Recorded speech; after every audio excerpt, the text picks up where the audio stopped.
Okay, this is factoring video 2.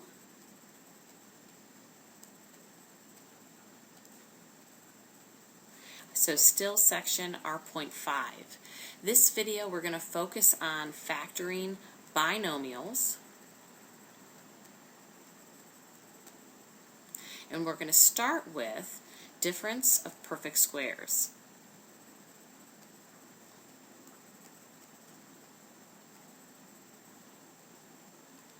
So, what do we mean? Remember, difference means subtraction, and perfect squares, we're going to think of this rule, a squared minus b squared. So this is difference of perfect squares, and difference of perfect squares always factors to 2 parentheses, and this will be a minus b, a plus b. And think about it, if I go to FOIL this back out, a times a equals a squared.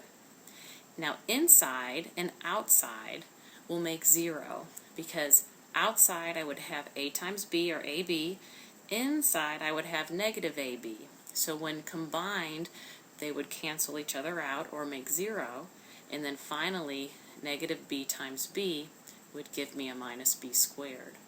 So a squared minus b squared always factors to 2 parentheses, 2 binomials, a minus b, a plus b. Let's look at an example. Let's try x squared minus 4. Okay, x squared is a perfect square, 4 is a perfect square. So I have x and x, because x times x equals x squared. And now what's the square root of 4? 2. So we'll have minus 2 and plus 2. And sure enough, if I check myself and FOIL this back out, I will end up with x squared minus 4. I would like you to try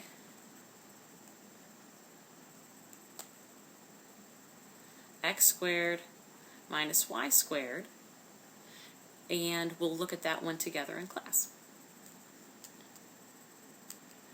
Okay, another binomial that we'll need to be able to factor is the difference of perfect cubes.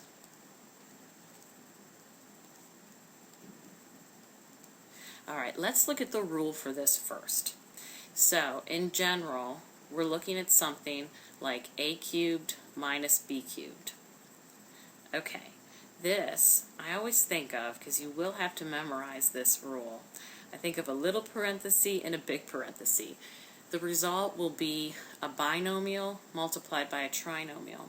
So we will have 2 terms multiplied by 3 terms. Now the rule is the first parenthesis will be a minus b, and the second parenthesis is going to have 2 plus signs. Again, we'll have 3 terms separated by 2 plus signs. The way I keep this straight in my head is I think that little parenthesis is going to have the same sign as the original problem. Now for the 3 terms in the trinomial, the first one is a squared, the last one is b squared, in the middle is a times b. Okay, are you confused yet? Let's try an example. We'll see if we can make a little bit more sense of this. Alright, let's just take x cubed minus 8. Okay, x cubed is a perfect cube. The cube root would be x. And we know 2 is a perfect cube. The cube root is 2. 2 times 2 times 2 equals 8. So we have difference of perfect cubes. So I'm going to go to a little parenthesis and a big parenthesis. My signs are going to be minus, plus, plus. So I would get yourself set up first. Now let's just follow the rule. Let's think about what a and b, what a squared, b squared, all of those things that we're going to fill in up here. Let's think about what those are. Okay, so a, again, is the cube root of the first term, so it's x. And b is the cube root of the second term, like we said is 2. So now from that, I can easily identify a squared, which I will need in the trinomial piece. So in this case, it's x squared. and I need to know what b squared is. So since b is 2, b squared is 4. And for that middle term, I need to know what ab is. So a times b is x times 2, or 2x. So now let's fill in my rule. So this will be x minus 2, and then over here I'll have x squared, b squared I said was 4, and then ab is 2x. Now if I took the time to multiply this all out, believe it or not, I would come up with x cubed minus 8. Now, like I've said in class many times, I'm not one to memorize a lot of things, but this is one of those that you really do just need to memorize the rule. Now, this also works for sum of perfect cubes. The formula is just a little bit different. Let me show you.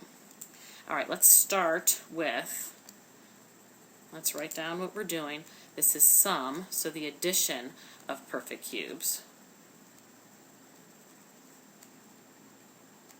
And the rule is similar. So now this is if I have a cubed plus b cubed. Again, I'm going to go little, big. Now, the little parenthesis, again, is going to carry that same sign as the original problem. So this is plus, and now the trinomial will have a minus plus. Okay, so there's always one minus sign. In the difference of perfect cubes, the minus sign was in the little parenthesis. In the sum of perfect cubes, it's the in between the first two terms of the trinomial. Okay, so let's fill in the rest of the formula. So this will be a plus b, a squared, b squared for the last term, and ab in the middle. So let's try a quick example. Let's take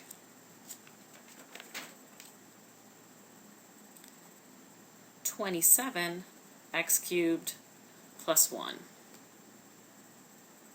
We'll go little and big.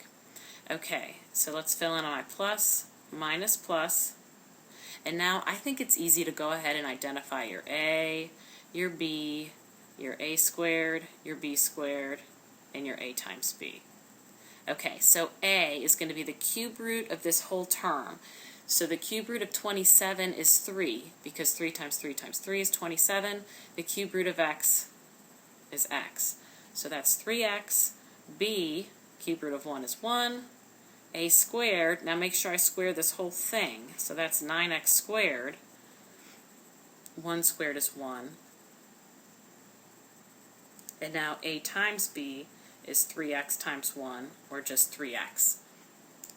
And now I need to plug in to my rule. So let's see, a is 3x plus 1, a squared is 9x squared, 1 squared is 1, and then in the middle I'll have 3x. And again, you can and probably should take the time to multiply that back out to check yourself. Okay, let's have you try a couple on your own. So we'll call this the you try. And why don't you try x cubed plus 27 and 8x cubed minus 64. And we'll look at those together in class.